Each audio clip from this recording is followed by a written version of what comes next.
శిక్షణే తప్ప శిక్షలు లేని శరణాగతి సౌదం. ఓం శ్రీ సాయిరామ్. సాయి గురుకులం కార్యక్రమానికి స్వాగతం. భగవంతుని అవతార ప్రస్థానంలో కొన్ని పాత్రలు మనకు కనిపిస్తూ ఉంటాయి. అవి భగవంతుడి కోసమే పుట్టినటువంటి పాత్రలుగా, భగవంతుని యొక్క రక్షణే వారి ధ్యేయంగా వారు భావిస్తారు. భగవంతుడే ఈ లోకాన్ని రక్షిస్తుంటే నా భగవంతుణ్ణి ఎవ్వరూ కూడా ఒక్క మాట అనకూడదు, నా ప్రభువు పట్ల అందరూ గౌరవాన్ని భక్తిని కలిగి ఉండాలని చెప్పి ఆయా క్యారెక్టర్సు వాటి లక్షణంగా అవి పెట్టుకుంటాయి. మనకు రామాయణంలో రాముడికి హనుమంతుడు, అన్న క్షేమమే, అన్న కోసమే తన జీవితం అని చెప్పి లక్ష్మణుడు.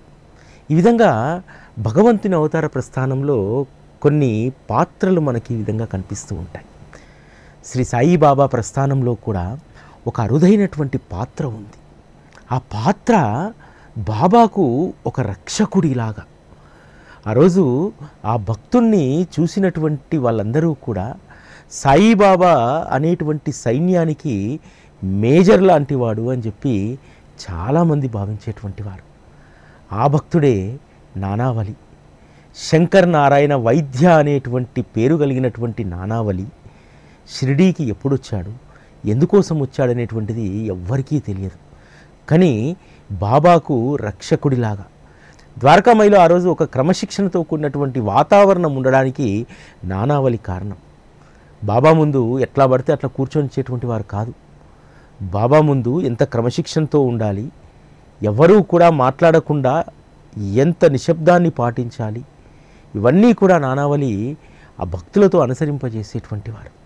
నానావలి ఎప్పుడూ చెప్తుండేటువంటి వారు, బాబా ఇక్కడ లేకపోతే నేను ఉండలేను, ఒక్క క్షణము కూడా వారిని విడిచి ఉండలేను అని చెప్పి చెప్పేటువంటి వారు. బాబా మహాసమాధి అయినటువంటి సందర్భంలో విపరీతంగా రోదిస్తూ ద్వారకామాయికి వస్తాడు. బాబా నీవు లేని చోట నేను నిలవజాలను, నేను ఉండజాలను. బాబా దేహం పైన పడి విపరీతంగా రోదించి వెళ్ళి హనుమాన్ మందిరంలో కూర్చుంటాడు. ఒకవైపేమో బాబాను ఎక్కడ సమాధి చేయాలి, మసీదు ఆరు బయటనా లేక బూటివాడాలో అనేటువంటి వివాదం జరుగుతున్నప్పుడు నానావలి వచ్చి అందరినీ కూడా సమాధానపరుస్తాడు. నానావలి ఒకవైపు నిల్చుంటే మరొక వర్గం శాంతించక మానదు అని చెప్పి అందరూ కూడా నానావలి కోసం ఎదురు చూస్తున్నారు. కానీ నానావలి ఉలుకు పలుకు లేకుండా ఆంజనేయ స్వామి మందిరంలో కూర్చుండిపోతాడు. విపరీతంగా రోదిస్తూ ఉంటాడు. బాబా నీవు లేని చోట నేను ఎలా ఉంటాననుకున్నావు, బాబా నేను కూడా నీ వెంట వచ్చేస్తాను, నేను ఇక్కడ ఉండలేను అని చెప్పి నానావలి రోదిస్తూ ఉంటాడు. బాబా మహాసమాధి ప్రక్రియ అయిపోయిన తర్వాత 13వ రోజు అన్ని కార్యక్రమాలు పూర్తయిన తర్వాత నానావలి వారు దేహాన్ని వదిలేసి వెళ్ళిపోతారు. బాబా సమాధి ఆ తర్వాత జరిగినటువంటి కార్యం వరకు కూడా ఎటువంటి ఇబ్బంది అక్కడ కలగకూడదని చెప్పి అప్పటి వరకు ప్రాణాలు అరిచేతిలో పెట్టుకొని కూర్చున్నాడు. ఎందుకంటే బాబా లేనటువంటి ఒక్క క్షణం కూడా నేను అక్కడ ఉండానంటారు. బాబా 13వ రోజు కార్యక్రమం ముగియగానే నానావలి మరణిస్తాడు.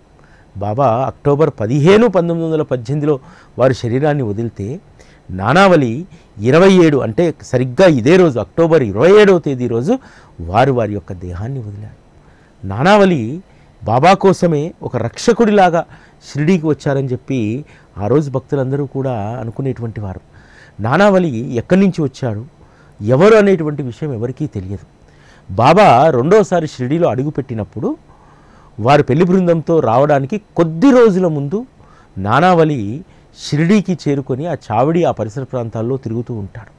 బాబా వచ్చినటువంటి సందర్భంలో మహల్సాతో పాటు నానావలి కూడా బాబాను చూస్తాడు. ఒక్కసారిగా బాబాను చూసినటువంటి నానావలికి ఒక ఆనందం తాండవిస్తూ ముందుకు రాసాగితే బాబా సైగ చేస్తే నానావలి ఆగిపోతారట. బాబా నానావలితో చెప్పినటువంటి మాట, నానావలి నేను తాళం వేశాను, ఆ తాళం చెవి నీ దగ్గర ఉంది, నీవు నన్ను ఇబ్బంది పెట్టకూడదు, నేను నిన్ను ఇబ్బంది పెట్టను అని చెప్పి బాబా మొదటిసారి నానావళితో పలికినటువంటి పలుకు. ఏమిటా తాళం? బాబా ఎవరు, ఏమిటి, వారి యొక్క పరమాత్మ తత్వం ఏమిటనేటువంటి దానికి బాబా తాళం వేసి ఆ తాళం చెవిని నానావళికి ఇచ్చాడు. నానావళి జాగ్రత్త, నీకు తాళం చెవి ఇచ్చాను, నువ్వు నన్ను మోసం చేయకూడదు, నేను నిన్ను మోసం చేయను అని చెప్పి బాబా అన్నారట. అంటే పరమాత్మ తత్వం అనేటువంటి దానికి బాబా తాళం వేసుకున్నారు. నేను సాక్షాత్తు పరమాత్మను, భగవత్ అవతారం అనేటువంటి దాన్ని వారు ఎక్కడా ప్రకటించలేదు. అటువంటిది కనబడకుండా తాళం వేశారు. ఎవరైతే తనను ఆశ్రయిస్తారో వారు స్వయం అనుభవంతో బాబాలో ఉన్నటువంటి పరమాత్మ తత్వాన్ని గ్రహించాలనేటువంటిది బాబా ఉద్దేశం. కాబట్టి నానావళి, నా తాళం నువ్వు తీయకూడదు, జాగ్రత్తగా భద్రపరచు ఆ తాళం చెవిని. నువ్వు ఆ తాళం తీసావనుకో నన్ను మోసం చేసినట్టే అని చెప్పి బాబా అంటారు. అదే విధంగా నానావళి ఎప్పుడూ కూడా బాబాకు సంబంధించినటువంటి పూర్తి వివరాలు ఒక నానావళికి మాత్రమే తెలుసు. ఎందుకంటే నానావళిని చాలామంది ఏ విధంగా భావించేవారంటే, కలియుగ రామ అవతారం సాయిబాబా అయితే నానావళి ఆంజనేయ స్వామి లాంటివారు. అందుకనే ఎప్పుడూ కూడా తన ప్రభువుకు, స్వామికి, వారి వైభవానికి, వారి కీర్తికి ఎటువంటి అగౌరవం రాకూడదు, వారికి మచ్చ అనేటువంటిది ఉండకూడదు అని చెప్పి ఒక రక్షకుడి వలె ఎప్పుడూ కూడా కాపు కాచుకునేటువంటి వారు. నానావళికి అనైతికత, మోసం చేయడము ఇటువంటివి అస్సలు నచ్చవు. కొంతమంది భక్తులు బాబాను పరీక్షించాలని చెప్పి వచ్చినటువంటి వారు రాగానే వెంటనే నానావళి ప్రత్యక్షమయ్యేటువంటి వారు. బాబాకు ఎలాగైతే భక్తుల యొక్క గుట్టు తెలుసో వారి అసలు గుట్టు కూడా నానావళికి తెలిసేది. అందుకనే నానావళి ఎవరైతే దురుద్దేశాలతో షిరిడీకి వస్తారో వారిని షిరిడీ పొలిమేరల దాకా తరిమి కొట్టేటువంటి వారు. ఆ బాబా పట్ల గౌరవంతో, భక్తితో వచ్చినటువంటి వాళ్ళని మాత్రం నానావళి ఎంతో గౌరవంగా చూసేటువంటి వారు. కాకాసాహెబ్ దీక్షిత్ లాంటి వారిని, నానాసాహెబ్ చందోర్కర్ లాంటి వారిని ఎంతో గౌరవించేటువంటి వారు. దాస్గన్ మహారాజు గారి లాంటి వారిని గౌరవంగా నానావళి చూసేవారు. కానీ మనస్సులో ఏదో దురుద్దేశం ఉన్నటువంటి వాళ్ళను మాత్రం నానావళి వదిలేటువంటి వారు కాదు. సాటేకు ఒక ఆలోచన వస్తుంది, బాబా పేరు మీద దక్షిణ భిక్ష అనేటువంటి ఒక సంస్థను ఏర్పాటు చేయాలి, సాయి ప్రభ అనేటువంటి ఒక మ్యాగజిన్ నడపాలనేటువంటి దాంతో ఆ సంస్థ పెడతారు. పెట్టిన తర్వాత బాబా యొక్క ప్రచారాన్ని సాయి ప్రభ అనేటువంటి పత్రిక ద్వారా నేనే చేస్తున్నాను, ఈ దక్షిణ భిక్ష అనేటువంటి సంస్థ ద్వారా బాబాకు సంబంధించిన సేవా కార్యక్రమాలు చేయాలని చెప్పి నిధులు పోగు చేయడం మొదలు పెడతారు. ఇటువంటివి నానావళికి అస్సలు ఇష్టం ఉండవు. అందుకని నానావళి సాటే పట్ల ఎప్పుడూ కూడా ఆగ్రహంతో ఉండేవారు. ఒకానొక సందర్భంలో నానావళి సాటేను ఎట్లాగైనా సరే ఈ ఊరి నుంచి తరిమేసేయాలి, ఒక రకంగా చెప్పాలంటే వధించేసేయాలని చెప్పినంత కోపంతో ఉంటాడు. దాదా కేల్కర్ చెప్తాడు, ఇక నువ్వు ఇప్పట్లో షిరిడీకి రాకు, నా వచ్చావంటే నానావళి నేను బ్రతకనివ్వడు ఇక్కడ అని చెప్తారు. అప్పటి నుంచి షిరిడీకి రావడమే సాటే మానేస్తారు. దాని యొక్క అంతరార్థం ఏమిటి, దాని యొక్క ఉద్దేశం ఏమిటి అనేటువంటిది బాబాకు, నానావళికి మాత్రమే తెలుసు. నానావళి అంత నిక్కచ్చిగా ఉండేటువంటి వారు. ఎవరైనా సరే దురుద్దేశంతో బాబాను కించపరిచేటువంటి విధంగా మాట్లాడతారో వారిపైన తన జేబులో ఎప్పుడు కూడా తేళ్ళు, పాములు పెట్టుకొని తిరిగేటువంటి వాడు, వాటిని తీసి వారిపైన వేసేటువంటి వారు. బాబా కొన్ని సందర్భాల్లో నానావళిని హెచ్చరించేవాడు, నానా ఇంకా ఆపు నీ వ్యవహారం, ఇంకా చాలించు, వద్దు అని అంటే బాబా చెప్పినటువంటి మాటను గౌరవిస్తూ అక్కడి నుంచి నానావళి వెళ్ళిపోయేటువంటి వారు. 1910 తర్వాత బాబా యొక్క వైభవం పెరిగి అనేక మంది భక్తులు రావడం జరుగుతుంది. బాబాకు పాద పూజలు ఇవన్నీ జరుగుతూ ఉంటాయి. నానావళికి ఒక అనుమానం వస్తుంది, నా బాబాకి ఏమైనా ఈ పూజలు, ఈ గౌరవం పెరగడంతో ఏమైనా ఆయన యొక్క మనస్తత్వం మారిందా, లేకపోతే ఆయన స్థితి మారిందా అనేటువంటి సంశయం వస్తుంది. వెంటనే వచ్చి బాబాని ప్రేమగా మామా అని పిలుస్తారు. మామా మీరు అక్కడి నుంచి లేవండి అని అంటారు. బాబా ఆసనంపై నుంచి లేచి పక్కకు జరుగుతాడు. వెళ్ళి ఆ ఆసనం పైన నానావళి కూర్చుంటాడు. బాబా చిరునవ్వుతో నానావళిని చూస్తుంటే నానావళి బాబా వద్దకు వచ్చి సాష్టాంగ నమస్కారం చేసి, మామా ఈ వస్తువులకే వైభవం కానీ నీలో ఏ మార్పు రాలేదు, నీవు ఎలా ఉన్నావో అలానే ఉన్నావు, ఎన్ని వస్తువులు వచ్చినా ఎంత వైభవం వచ్చినా నా మామనే అని చెప్పి అక్కడి నుంచి వెళ్ళిపోతారట. చాలామంది భక్తులు నానావల్ని అడిగేటువంటి వారు, ఎందుకు నువ్వు ఈ విధంగా ప్రవర్తిస్తున్నావు అంటే, నా మామను నేను రక్షించుకోవడమే నా కర్తవ్యం అని చెప్పి నానావల్లి నిక్కచ్చిగా చెప్పేటువంటి వారు. ఎందుకంటే బాబాను అంత ప్రాణప్రదంగా ప్రేమించినటువంటి భక్తులు ఎవరూ ఉండరు. ఒక రకంగా నానావలి ఒక పిచ్చివాడిలాగా కనిపించినా సరే బాబా పట్ల అతనికి ఉన్నటువంటి భక్తి, బాబా మాటను జవదాటేటువంటి వారు కాదు. అంతేకాదు తను బాబా కోసమే ఈ భూమి మీద పుట్టినట్టు, బాబా రక్షణనే తన కర్తవ్యమైనట్టు ఎప్పుడూ కూడా తన జీవిత పర్యంతం బాబా పట్ల అదే భావంతో ఉన్నాడు. అందుకనే బాబా శరీరం వదిలిన తర్వాత ఉండలేకపోయాడు. చాలా సందర్భాల్లో అనేటువంటి వారు బాబాతో నానావలి, మామా మీరు లేకపోతే ఈ మనుషులతో నేను ఏగలేను, మీరు ఎప్పుడు వెళ్ళిపోతే నేను అప్పుడే వస్తాను మీతో పాటు అని చెప్పి అన్నట్టుగానే బాబా మహాసమాధి అయినటువంటి 13వ రోజు అక్టోబర్ 27వ తేదీ రోజు వారు వారి శరీరాన్ని వదిలారు. నానావలి అంత నిక్కచ్చిగా ఉన్నారు కాబట్టే ఆ రోజు భక్తుల ఆగడాలు అక్కడ నడవలేదు. అంతేకాదు ఆ రోజు ఎవరైనా బాబా పట్ల అనుచితంగా మాట్లాడడం కానీ ప్రవర్తించడం కానీ ఒక్కరు కూడా చేయలేకపోయేటువంటి వారు. వారి మనసుల్లో ఏదైనా భావన ఉంటే ఉండవచ్చు కానీ పైకి మాత్రం ఒక్క మాట కానీ ఒక్క ప్రవర్తన కానీ ఉండేటువంటిది కాదు. ఎందుకనంటే మనం ఏదైనా మాట్లాడితే మన ఈపు చీల్చడానికి నానావలి ఉన్నాడు. కాబట్టి బాబా పట్ల మనం ఇక్కడికి వచ్చామంటే బాబా పట్ల గౌరవ ప్రపత్తులతో మాత్రమే మనం ఉండాలి, అంతే తప్ప బాబా పట్ల మరొక ఉద్దేశం మనకు ఉండకూడదు. నానావలి నైజం ఎలా ఉండేదంటే, చాలామంది బాబా దగ్గరికి వచ్చినటువంటి వాళ్ళు బాబా ఎవరు ఏమిటి అనేటువంటి అన్వేషణ చేసేటువంటి వారు.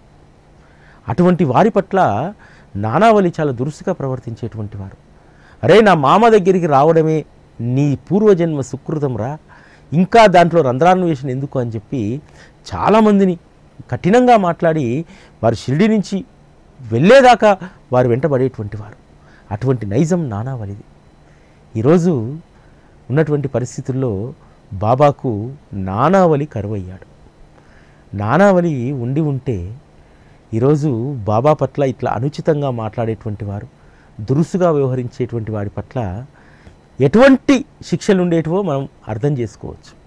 ఈరోజు బాబాకు నానావలి లేకపోవడం వల్ల బాబా యొక్క అస్తిత్వం గురించి, బాబా కులం గురించి, బాబా సంస్థానకు సంబంధించి బాబా డబ్బులు దుర్వినియోగం అయిపోతున్నాయి, ఎవడో దోసుకుపోతున్నాడని చెప్పి ఇంత అనుచితమైనటువంటి వ్యాఖ్యలు చేస్తున్నా సరే దాన్ని సమర్థవంతంగా తిప్పికొట్టేటువంటి నానావలి నేచర్ ఉన్నటువంటి వారు ఒక్కరూ లేరు.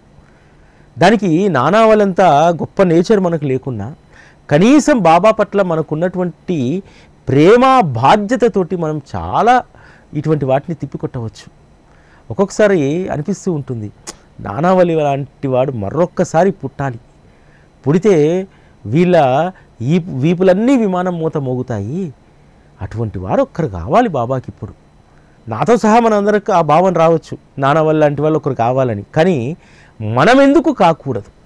ఆ రోజు నానావలి ప్రవర్తన ఆయా కాలానికి సంబంధించినటువంటి దాంట్లో ఆ విధంగా ఆ రోజు నానావలి కొంచెం కఠినంగా ప్రవర్తించాడు.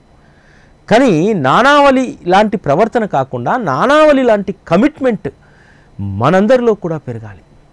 ఈరోజు చాలామంది అంటే మందిరాలు నిర్వహించేటువంటి వాళ్ళు కావచ్చు, అనేక మంది మనం ఈరోజు చాలా బాధ్యతారాహిత్యంగా ఉన్నామేమో అనిపిస్తుంది.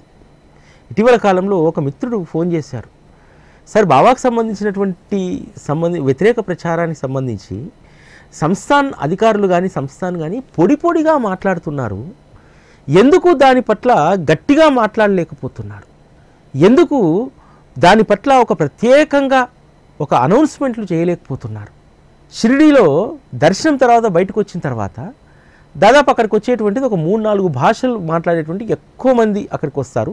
హిందీ మన జాతీయ భాష, ఇంగ్లీషు ఒకటి, ఎక్కువ అత్యధిక మంది వచ్చేటువంటి వాళ్ళు తెలుగు వాళ్ళు, ఒరియా, కన్నడ, మహారాష్ట్ర, వీళ్ళే కదా. ఆ భాషల్లో ఏ రోజుకు ఆ రోజు వస్తున్నటువంటి దానిపైన ఎందుకు అక్కడ ఒక ప్రత్యేకమైనటువంటి అనౌన్స్మెంట్ పెట్టి చేయలేకపోతున్నారు? ఇటువంటిది చేయాల్సినటువంటి అవసరం ఈరోజు ఉంది. ఒక సంస్థాన్ బాధ్యత మాత్రమే కాదు. ఈరోజు చాలా మందిరాలు మనం నిర్వహిస్తూ ఉంటాం.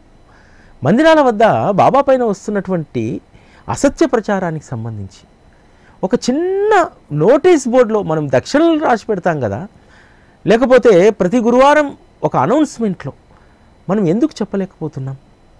ఒక చిన్న ఆరోపణ, అది నిజంగా అది నిరాధారణమైనటువంటిది, అటువంటి దాన్ని మనం ఎందుకు చెప్పలేకపోతున్నాం? మనకు ఆధారాలతో సహా ఉంది కదా. బాబా యొక్క దక్షిణ అంతా కూడా ఎవరో ముస్లింలు దోసుకుపోతున్నారని చెప్పి ఆ ప్రచారం ఇప్పటికీ కూడా గత 4 సంవత్సరాలు 5 సంవత్సరాలుగా ఆ వీడియో తిరుగుతూనే ఉంది. అనేక మంది బాబా భక్తులు అయ్యో ఇలా జరుగుతుందా అని చెప్పి విస్మయానికి గురవుతున్నారు. దానికి సంబంధించి చిన్న క్లారిఫికేషన్ కదా. సంస్థాన్ వెబ్సైట్లోకి వెళ్తే సంస్థాన్ బైలాస్ ఉంటుంది.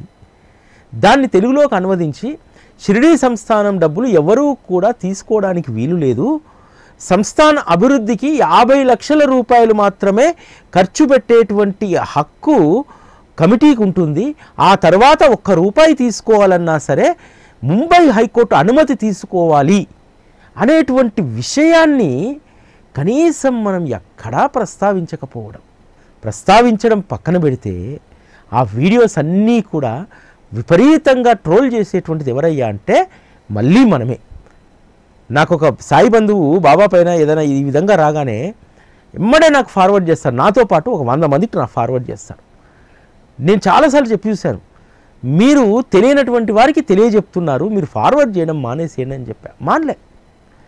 మనమే ఇలా తయారైతే ఇక బాబా పైన వస్తున్నటువంటి అసత్య ప్రచారం ఎక్కడ ఆగుతుంది? ఎక్కడో ఒక దగ్గర మనం కట్టడి చేయాలి కదా.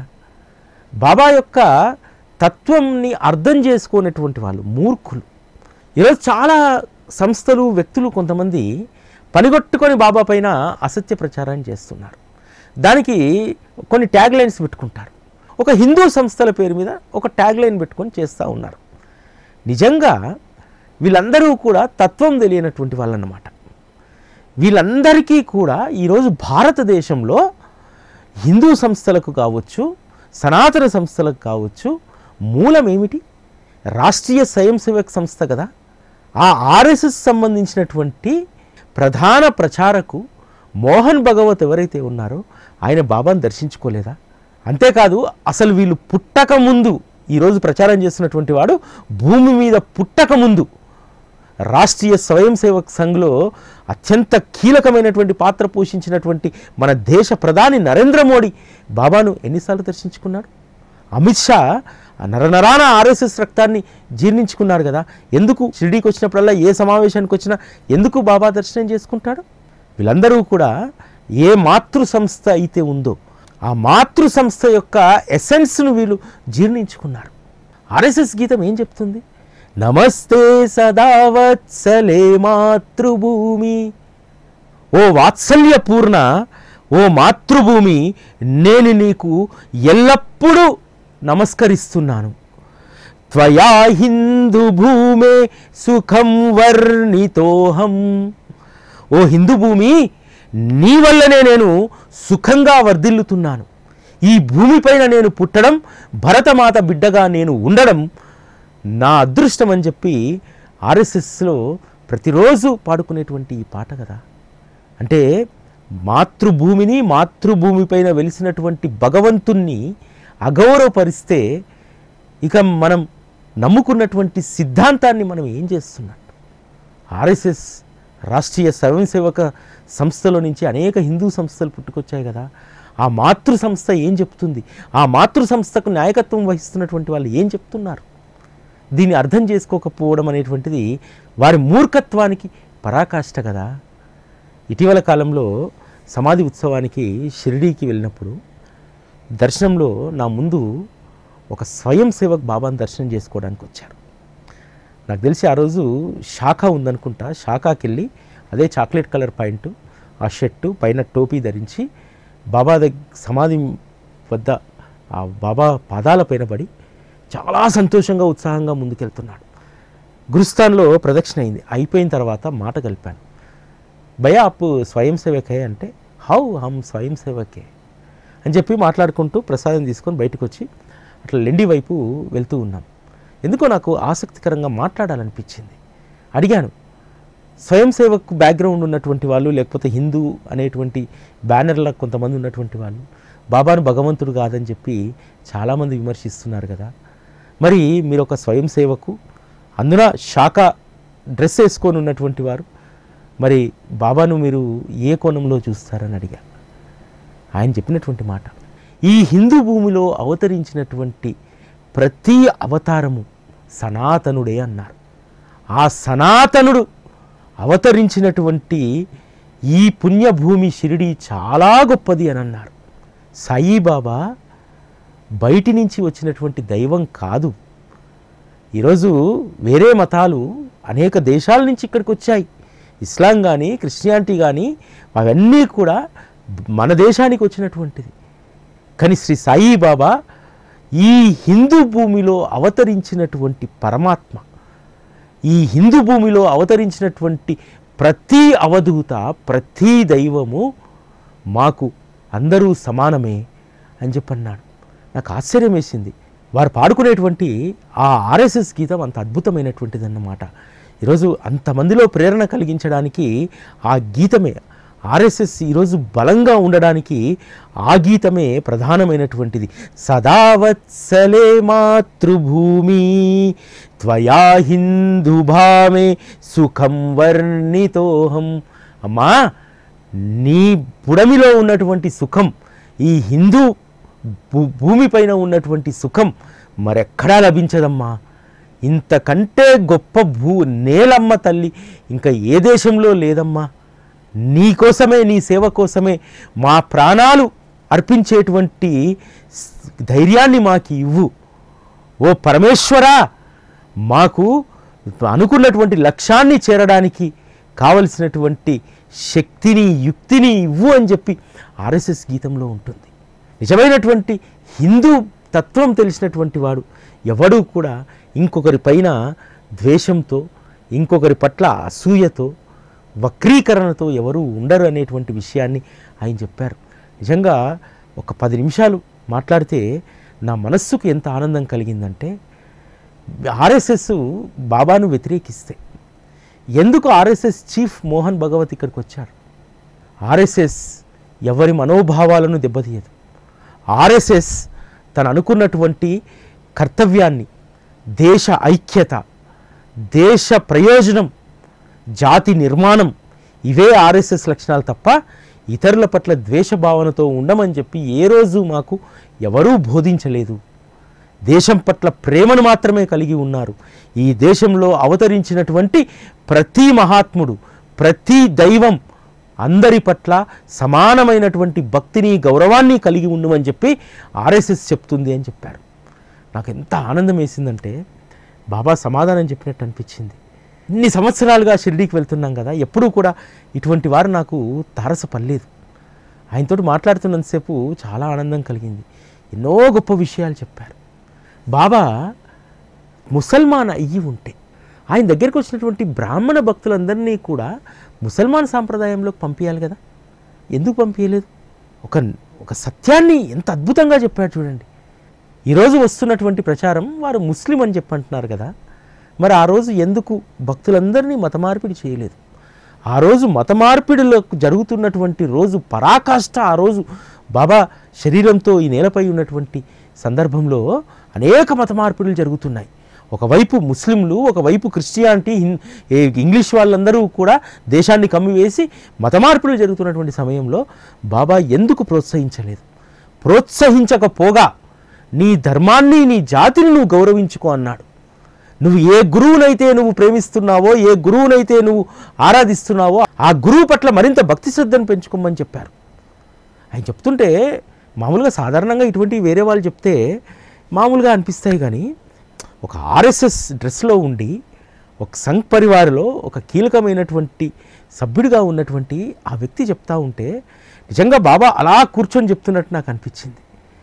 శరీరం అంతా రోమాంచితమైపోతుంది. మనకంటే అద్భుతంగా చెప్తున్నాడు బాబా గురించి. బాబా మతం ఇక్కడ ప్రామాణికం కాదన్నాడు. మేము దేన్ని ప్రామాణికంగా చూస్తామంటే, బాబా ఇక్కడ అవతరించిన తర్వాత దయాగుణాన్ని జనానికి నేర్పాడు, నీతిగా బ్రతకాలనేటువంటి విషయాన్ని చెప్పాడు, అందరి పట్ల సమభావన కలిగి ఉండాలని చెప్పాడు, నీ ధర్మాన్ని నీ మతాన్ని గౌరవించుకో అని చెప్పాడు. ఇంతకంటే భగవంతుడు ఏం చెప్తాడు? ఈ హిందూ భూమి యొక్క లక్ష్యం అదే కదా. బాబా ఏవైతే చెప్పాడో, దేనికోసమైతే మనం జీవించాలో, మన జీవితానికి అర్థం పరమార్థం ఏమిటో చెప్పారు కదా. ఆ రోజు లోకమాన్య బాలగంగాధర్ తిలక్ లాంటి వారు, కపర్ధే లాంటి వారు అనేక మంది బాబాను ఆశ్రయించి ఉన్నారు కదా. ఆ రోజు బాబా వద్దకు వచ్చినటువంటి వాళ్ళే కదా అనేక మంది స్వతంత్ర సమరయోధులు జైలు శిక్షకు గురి కాకుండా ఎంతమందిని బాబా తన వీపు వెనుకాల దాచి కాపాడారో. ఒక జాతి కోసం ఆ రోజు జరుగుతున్నటువంటి స్వతంత్ర ఉద్యమంలో పాల్గొన్నటువంటి సమరయోధుల పట్ల బాబాకు ఉన్నటువంటి గౌరవం ఎవరికి తెలుసు అని అన్నాడు. నాకు నిజంగా శరీరం రోమాంచితమైపోయింది. బాబా అవతారం మన మీ అందరికీ కనిపించేటువంటిది. వారి రూపం చూస్తే ముసల్మాన్ అంటారు, కానీ వారి అంతరంగం వేరు. వారు జాతి గౌరవాన్ని పెంచడానికి వారు పాటుపడ్డారు. దేశంలో ఆ రోజున్నటువంటి పరిస్థితులన్నింటినీ కూడా ఒక సామరస్యమైనటువంటి స్థితికి తీసుకురావడానికి వారు అవతారం ఎంతగానో దోహదపడ్డది అని చెప్పినటువంటి ఆ మాటలు నాకు చాలా ఆశ్చర్యం చేశాయి. ఎందుకంటే వాళ్ళు ఏ సంస్థకైతే బద్దులై ఉన్నారో ఆ సంస్థ తత్వం తెలిసినటువంటి వారు ఖచ్చితంగా బాబా పట్ల 100% గౌరవంతో ఉంటారు. ఎందుకంటే ఒక ఆర్గనైజేషన్లో ఉండి ఆ తత్వాన్ని ఆకలింపు చేసుకున్నటువంటి వారు పక్కన ఉన్నటువంటి మరొక తత్వాన్ని కూడా గొప్పగా అర్థం చేసుకుంటారు. ఈరోజు మన తెలుగు రాష్ట్రాల్లో ఉన్నటువంటి అనేక మంది, కేంద్ర మంత్రిగా ఉన్నటువంటి మాన్యులు జి కిషన్ రెడ్డి గారు ఆర్ఎస్ఎస్లో పనిచేయలేదా? భార్యాభర్త సమేతంగా ఎందుకు షిరిడీకి వెళ్తారు? నాకు తెలిసి బాబా అనుభవాన్ని రుచి చూడనటువంటి వారు, బాబా అనుగ్రహాన్ని పొందనటువంటి వారు ఎవరూ ఉండరు. బాబాకు వీరు వారు అనేటువంటి తేడా ఉండదు. కాకపోతే మూర్ఖత్వం కలిగినటువంటి వాళ్ళను భగవంతుడు కూడా మార్చలేడు. అలా అని చెప్పి మనం వదిలేయడానికి అవకాశం లేదు. ఖచ్చితంగా మనం నానావలంత అంత అగ్రెసివ్గా కాకుండా దయచేసి ఎవరైతే ఇటువంటి ఆరోపణలు చేస్తారో, ఇటువంటి ఆరోపణలు విని కలవర చెందుతూ ఉంటారో భక్తులు, ఆ భక్తులకు అసలైనటువంటి సమాచారాన్ని ఇవ్వడానికి ప్రయత్నం చేయండి. చాలామంది భక్తులు ఎందుకో తెలియదు ఇటువంటి వార్తలు విన్నప్పుడు ఆందోళన చెందుతారు. ఫస్ట్ ఏంటంటే ఆ ఆందోళన చెందడాన్ని మానేసేయాలి. కాకపోతే కొంత గ్రామీణ ప్రాంతాల్లో కాస్త అవగాహన లేనటువంటి భక్తులు వాళ్ళకు ఎవరు చెప్పగలుగుతారంటే మందిరాలే చెప్పగలుగుతాయి. మందిరాలు చేసేటువంటి సేవలో ఈ రోజు నుండి ఇది కూడా ఒక బాధ్యతగా స్వీకరించాలి. లేకపోతే మన మందిరాలకు కూడా జనం పలచబడిపోతారు. భవిష్యత్ తరానికి మీరు భరోసా ఇవ్వలేకపోతారు. ఈరోజు మనం గమనించాల్సింది ఏంటంటే ఏ సత్పురుషుని పట్ల రానటువంటి ఒక ద్వేషభావం బాబా పట్ల పెంపొందించాలనేటువంటి ప్రయత్నం జరుగుతుంది. ఇదంతా ఎందుకోసమంటే బాబా యొక్క కీర్తిని, వైభవాన్ని జీర్ణించుకోలేనటువంటి వారు, అటువంటి వారు చేసేటువంటి పని. ఈరోజు భారతదేశంలో ఉన్నటువంటి అత్యున్నత స్థానాల్లో ఉన్నటువంటి వారే బాబా పట్ల గౌరవంతో ఉన్నారు. ఈ చిల్లర మల్లర జనం గురించి మనం బాధపడాల్సిన అవసరం లేదు. కానీ ఒక అసత్యము విస్తృతంగా వ్యాపిస్తే ఒక సాధారణమైనటువంటి సగటు భక్తుడు అదే వాస్తవం అని చెప్పి నమ్ముతారు. దీన్ని మనం కట్టడి చేయాల్సినటువంటి బాధ్యత ఉంది. ఈరోజు నానావళి వారు శరీరాన్ని వదిలినటువంటి రోజు. నానావళి తన జీవిత పర్యంతము బాబాకు ఒక రక్షణ అధికారిగా ఉన్నాడు. బాబాకు సంబంధించి ఒక్క మాట ఎవడన్నా షిరిడీలో మాట్లాడాలంటే 1,00,000 సార్లు ఆలోచించేటువంటి వారు. ఎందుకంటే అక్కడ ఒక రక్షకుడు ఉన్నాడు. ఈరోజు మనం కూడా బాబా తత్వం పైన జరుగుతున్నటువంటి ఈ అసత్య ప్రచారాల పట్ల నానావళి స్ఫూర్తిగా మనవంతుగా 10 మందికి సత్యాలను తెలియజేసేటువంటి బాధ్యత మనము తీసుకోవాలి. నానావళికి ఇదే అసలైనటువంటి నివాళి మనం ఇచ్చేటువంటిది. ఆ రోజు నానావళి బాబా దేహం వదలగానే, బాబా మీరు దేహం వదిలేసి వెళ్ళిపోయారు, మీరు లేకపోతే నేను ఎందుకు ఇక్కడ ఉండాలని చెప్పి విపరీతంగా రోధిస్తూ వెళ్ళి హనుమాన్ మందిరంలో కూర్చొని 13వ రోజు వారు శరీరాన్ని వదిలేశారు కదా. మనం అంత సాహసం చేయకపోవచ్చు, కానీ బాబా నీ పైన అసత్య ప్రచారం జరుగుతుంటే నేను ఊరికనే కూర్చోను, నా బాధ్యతగా నేను ఏదో ఒకటి చెయ్యాలి అనేటువంటి స్ఫూర్తి ముందుగా వ్యవస్థల్లో రావాలి, ముఖ్యంగా మందిరాల్లో రావాలి, సత్సంగాల్లో రావాలి. ఖచ్చితంగా ప్రతిరోజు మనం చేసుకునేటువంటి సత్సంగాల్లో, ప్రతి వారం చేసుకునేటువంటి సత్సంగాల్లో ముందుగా ఈ విషయాన్ని ప్రస్తావన చేయాలి. చేస్తేనే భక్తుల్లో మనం బాబా పట్ల విశ్వాసాన్ని మరింతగా పెంపొందించగలుగుతాం. ఎందుకంటే మీ అందరికీ తెలుసు కదా, అసత్యం ధావాళంగా వ్యాపిస్తే అదే సత్యం అవుతుంది. ఆ అసత్యాన్ని ఎప్పటికప్పుడు మనం నిర్వీర్యం చేస్తేనే ఏదైనా సరే మనుగడ సాధిస్తుంది. బాబాకేం చింత లేదు, బాబాకు పోయేది ఏమీ లేదు. కోల్పోయేది మనం, మన భవిష్యత్ తరం. భవిష్యత్ తరానికి మరింత బలమైనటువంటి సాయి కృపామృత ధారను మనం అందించాలి. అందించేటువంటి క్రమంలో సాయి టీవీ చేస్తున్నటువంటి ప్రయత్నం సాయి గురుకులం సత్సంగ పాఠశాల, ఇది భవిష్యత్తుకు అవసరం. ఈరోజు అనేక మందిరాలు నిర్మించుకున్నాం, వేలు వందలు ఉన్నాయి మన తెలుగు రాష్ట్రాల్లోనే. కానీ భవిష్యత్ తరానికి బాబా అమృత ధారను అందించడానికి ఒక్క సంస్థ కావాలి. ఎప్పుడైనా సరే ఒకరు అడుగు ముందుకు వేస్తేనే భవిష్యత్తులో ఆ వ్యవస్థలు మరిన్ని రూపాంతరం చెందుతాయి. బాబా మందిరం ఒక్కటిగా ప్రారంభమైంది మన దగ్గర, కానీ ఆ ఒక్క మందిరం కాస్త ఈరోజు ఎన్ని మందిరాలు అయ్యాయి. నాకు తెలిసి హైదరాబాద్లో నా చిన్నతనంలో చాదర్గఢ్ సాయిబాబా మందిరం, దిల్సుఖ్ నగర్ సాయిబాబా మందిరం తప్ప మరొకటి లేదు. కానీ ఈరోజు దిల్సుఖ్ నగర్ సరౌండింగ్ ప్రాంతంలోనే ఆ 8 కిలోమీటర్ల రేడియేషన్లోనే 10-12 మందిరాలు వెలిశాయి. ఒక్కటిగానే ప్రారంభమవుతుంది, ఒక్కరే తొలి అడుగు వేస్తారు. సాయి టీవీ ఈరోజు భవిష్యత్ తరం కోసం సాయి గురుకులం అనేటువంటి సత్సంగ పాఠశాల కోసం ఓ ప్రయత్నం చేస్తుంది. ఈ ప్రయత్నం తొలి దశ. దానికి కావలసినటువంటి భూమిని మనం సేకరించాలి. ఆ భూమి కొనుగోలుకు కావలసినటువంటి ఆ సేవలో మీరు పాల్గొనండి. భూదాన సేవలో పాల్గొని భవిష్యత్ తరానికి మనం ఏవి కూడబెట్టినా అవి ఎప్పుడైపోతాయో తెలియదు. కానీ బాబా మార్గంలో సేవలో మనం కూడబెట్టుకున్నటువంటిదే అసలైనటువంటి సంపద. ఆ సంపదను మీరందరూ కూడా సాయి గురుకులం పాఠశాల ద్వారా మీరు కూడబెట్టుకుంటారని చెప్పి మనస్ఫూర్తిగా కోరుకుంటూ ఓం శ్రీ సాయిరామ్. సాయి గురుకులం సత్సంగ మందిర భూదాన సేవ భవిష్యత్ తరానికి సాయి అమృత ధారను అందించే సాయి గురుకులం సాయి సత్సంగ మందిర నిర్మాణం 10 సంవత్సరాలుగా సాయి తత్వాన్ని మృదుమధురంగా భక్తలోకానికి అందిస్తున్న సాయి టీవీ తలపెట్టిన మరో మహాకార్యం. ప్రపంచంలోనే తొలి సాయి పాఠశాల సాయి గురుకులం భూదాన సేవలో భాగస్వాములై భవిష్యత్ తరానికి సాయి ప్రేమను అందించండి. భూదాన సేవా దక్షిణ 1 చదరపు గజానికి 35,000, అర గజానికి 17,500, 3 చదరపు అడుగులకు 11,000 దక్షిణ చెల్లించి భవిష్యత్ సాయి ప్రపంచ నిర్మాణంలో భాగస్వాములవ్వండి.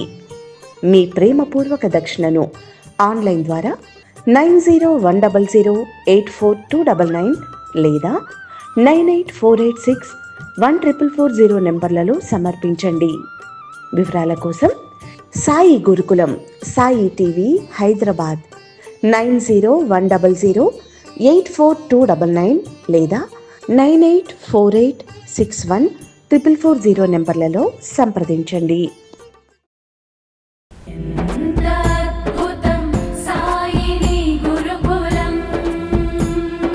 శిక్షణే తప్ప శిక్షలు లేని శరణాగతి సౌదం.